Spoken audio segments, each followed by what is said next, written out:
Hey Mini Warriors, welcome back to my channel. It's Kate, and this is where I share weekly videos on a Monday to you to help serve you where you are in life with your menopause.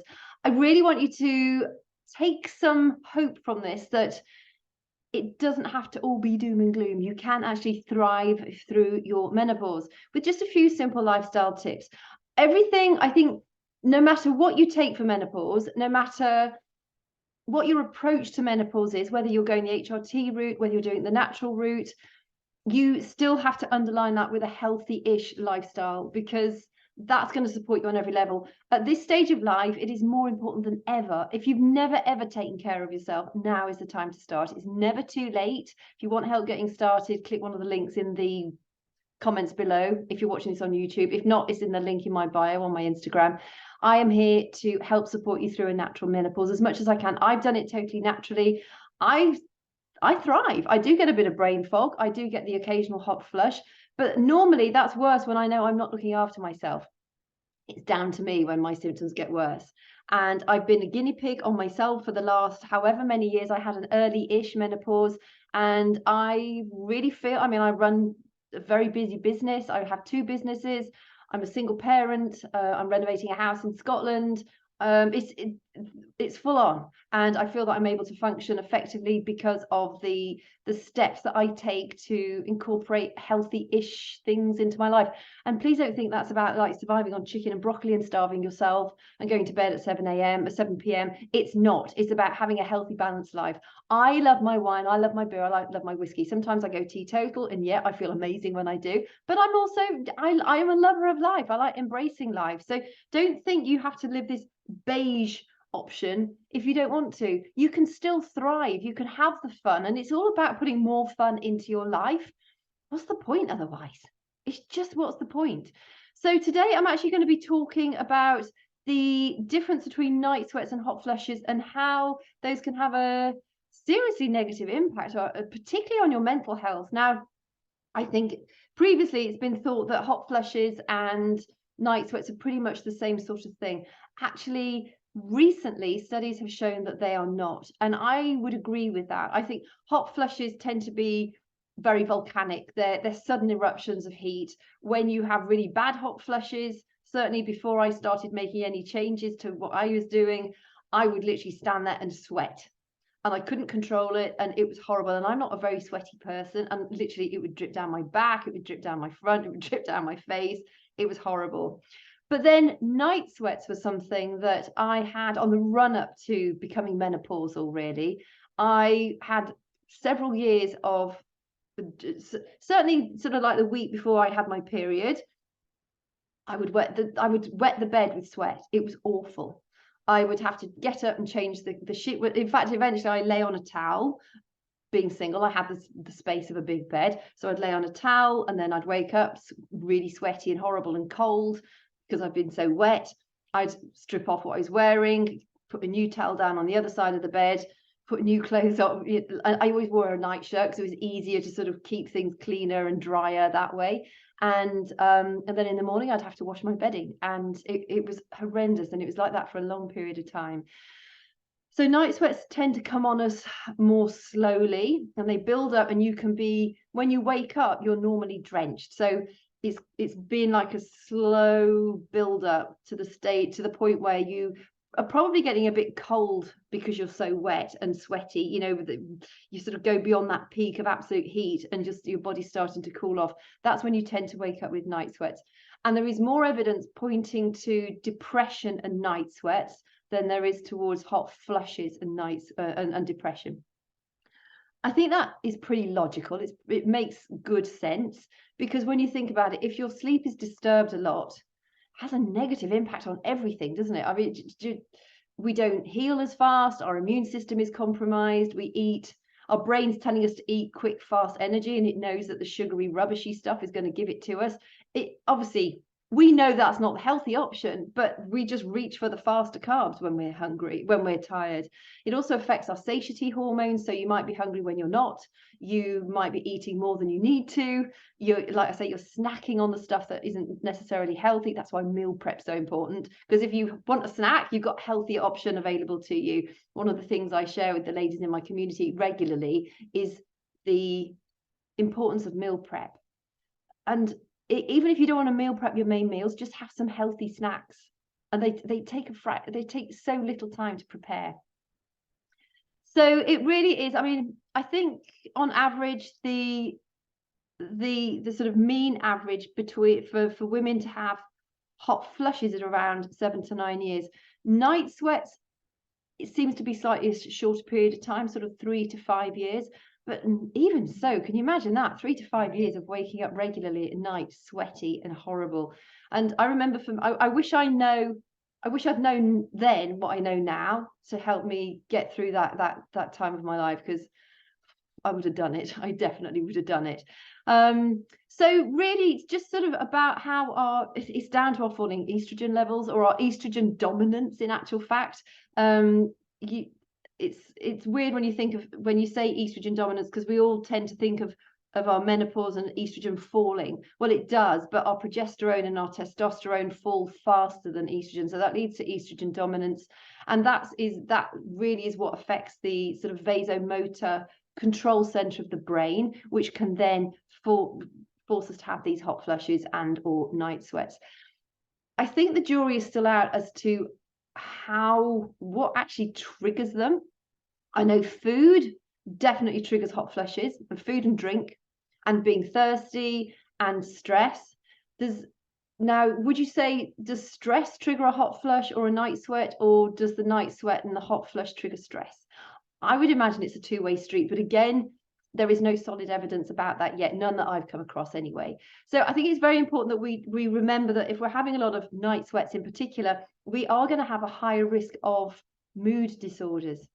But I mean, it is proven there's a greater link towards depression for those ladies who have night sweats than there are with hot flushes.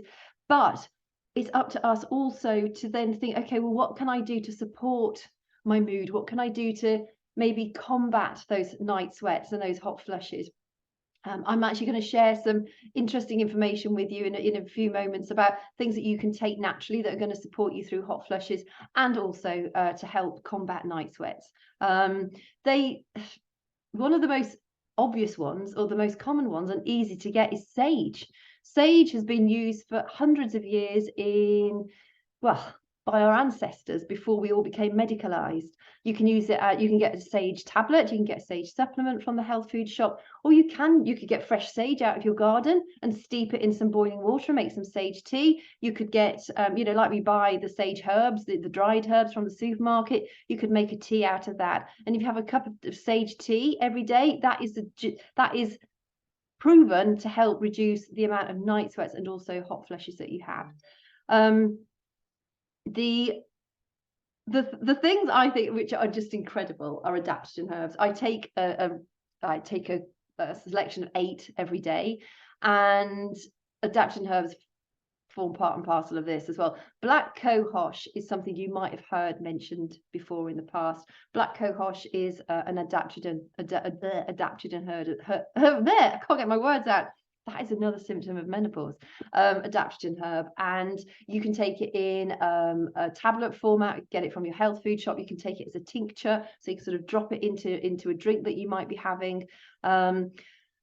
Vitamin E, not an adaptogen herb, but it's also well known to help. It's something I recommend to ladies to have if you're having sore joints, but also it does help us to manage hot flushes more effectively. It's also good for your skin and your eye health.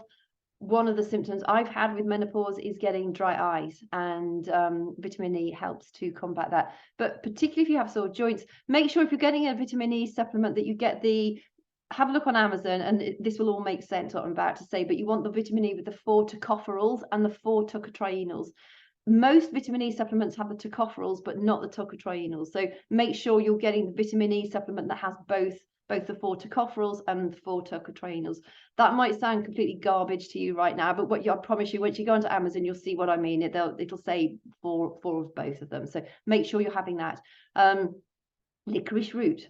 I actually spoke about this earlier this week. Licorice root looks like a twig, and you can buy it from a health food shop. It does taste of licorice. It's a bit hard to start to chew to begin with, but it softens up, and it's even making my mouth water now. I used to take it to school as a break. I was a weird kid at school, and I still have some in my kitchen at this very moment. In fact, if my kitchen was closer, I'd run and get it for you to show you. But it just looks like little thin twigs. Somebody asked me the other day, and it's a great question, because I'm always thinking, do I chew it or do I swallow it? What do I do with it? Sometimes, you know, when like as a child you chew chewing gum, and you're just like, it's a desperate urge to swallow it because it's in your mouth and you're chewing it. Well, the same applies to licorice root.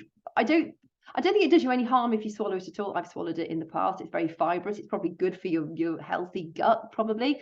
But I think normally you'd sort of chew it, get the licoricey stuff out of it, and then you probably get rid of the sort of the pulp that's left. Another adaptogenic herb that is incredibly good, you probably heard this, I speak about it a lot, is ashwagandha. It's one I take. That seems to be like an all-rounder for energy, for hot flushes, for night sweats, for helping us manage our stress more effectively. Essentially, adaptogenic herbs, they help to balance our hormones, and particularly they help us to balance our stress hormones. When we've got, I mean, most of us have got too much cortisol pumping around in our bodies just because of the frantic lives that we lead. So it helps to bring down that cortisol response. So it's just helping us buffer the cortisol response more effectively. If you have something like adrenal fatigue, where you're literally flat and your body's not able to produce enough cortisol, it'll help to support your body to create the cortisol that it needs. So adaptogenic herbs, I swear by them. I notice when I don't take mine, before I had my double bunionectomy surgery in May, I wasn't allowed to take anything like herby for a week prior to the operation. And I noticed it within 3 days. It was just like, oof, I felt down in the dumps. I felt like, oof, just felt, yeah, that kind of sums it up. I can't really put it into words. I just didn't feel like me. My zing had gone. And as soon as I was back on it within 3 days, it's just like, yes, give me the adaptogen herbs. I will put a form at the bottom of this if you want to learn more about adaptogen herbs. Again, if you're watching this on Instagram or Facebook, click the link in my bio and you can get the form that way. Just because I get asked so many questions about these adaptogen herbs, but I literally swear by them. I take 8 a day: cordyceps, astragalus, schisandra, maytake, chaga, reishi, ashwagandha, and cordyceps. Cordyceps is really cool. Google cordyceps, it's such a funky little thing. So yeah, licorice root is an adaptogen herb. Black cohosh is an adaptogen herb. Ashwagandha is an adaptogen herb. There also, you can take saffron. Saffron is renowned in Ayurvedic medicine. It's known as a cooling spice, I suppose. It's a spice, not herb. That also is supposed to help with hot flushes and night sweats. I've read conflicting evidence about how effective it is for night sweats and hot flushes. However, Ayurvedic medicine swears by it as having a cooling effect on the body, as well as mint, as well as dill, as well as coriander, cilantro if you're over the pond. I think I cook with a lot of spices. I love Indian food, and I often add saffron into that. I often add a huge range of other herbs and spices as well. I think the more herbs and spices you can add into your food, it's going to support your health in any case. I mean, we all know that, you know, curcumin, turmeric is anti-inflammatory. We want to be eating anti-inflammatory things to support our health on every level. One thing I did want to mention also is you'll probably find that when you wake up in the morning, you wake up with a hot flush. That is separate to a night sweat. The reason you're going to be waking up with a hot flush is because we are designed, we have a bit of a burst of cortisol in the morning, which is designed to help motivate us to get out of bed, to get on with our day. It's that cortisol response that triggers that hot flush. So again, I just wanted to cover that because it was something I thought of earlier, and then I went down and the adaptogen rabbit hole. But if you wake up with hot flushes, that is what is causing that hot flush. That in and of itself is not a night sweat. A night sweat is when you're waking up drenched in sweat during the nighttime period. Okay. And then finally, shatavari. This is another adaptogen herb. It's known as having libido enhancing effects, a bit like maca. Maca is another adaptogen herb. They call it Peruvian Viagra. But shatavari, it's known in Sanskrit as the woman who has 100 husbands. It's also supposed to be very good for your mucous membranes. So all mucous membranes. So if you're struggling with vaginal dryness, shatavari might be something you want to give a try to. It's a wild variety of asparagus. They use the roots, as in most of these adaptogen herbs, they're roots that are used.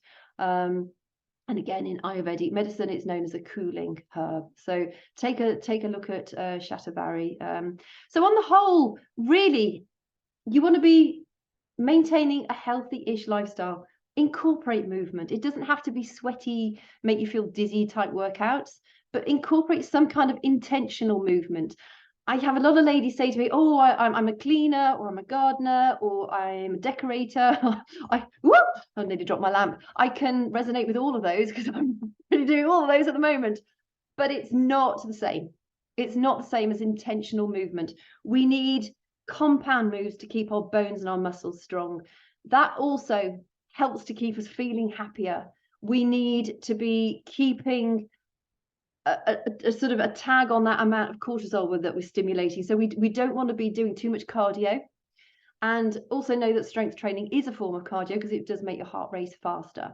You need to be drinking plenty of water, cutting down or removing processed food, because that across the board it negatively impacts your gut health, and gut health is just so key to our overall health, but particularly our mental health. There isn't one aspect of this that is an island. It's all interlinked. And the greatest thing that we can do for ourselves is actually allow ourselves to take care of ourselves. It's to say, okay, I keep hearing this. I know this. I know I should be doing it.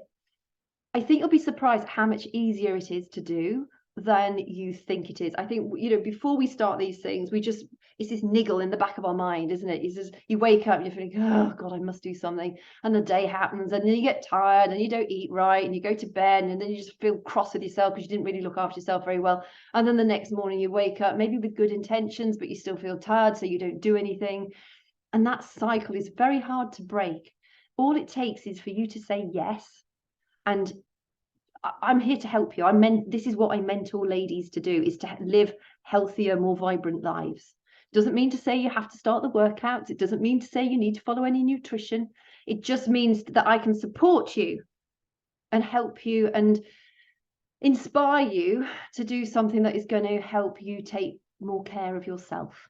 And you'll find that once you start to incorporate a few little baby steps, you get that sparkle. It's kind of, oh, I can feel it happening. You just have a little bit of a happening, and that is enough to, it's a bit like a fire lighter. Sometimes you need the match to get the fire, well, you always need the match to get the fire lighter started, but once it's started, it burns really slowly, and then all of a sudden it takes off again. And this is what I would encourage you to think about as your own self-care and embracing self-care for you. And like I said at the beginning, if you've never taken care of yourself, it is never too late to start. It's not scary, it's not big, it's not onerous, it's simple little steps. And if you want anybody to help support you on those steps, I'm here to do that. So thank you for your company. I hope you found this helpful. Be really interested. Do you use adaptogen herbs? I talk about them probably in pretty much every Menopause Monday I do, but I just think they are so incredibly powerful, and they don't have negative side effects. So it's a double win. Anyway, thanks for your time, and I hope you have a good week. Make the most of it, and talk to you soon.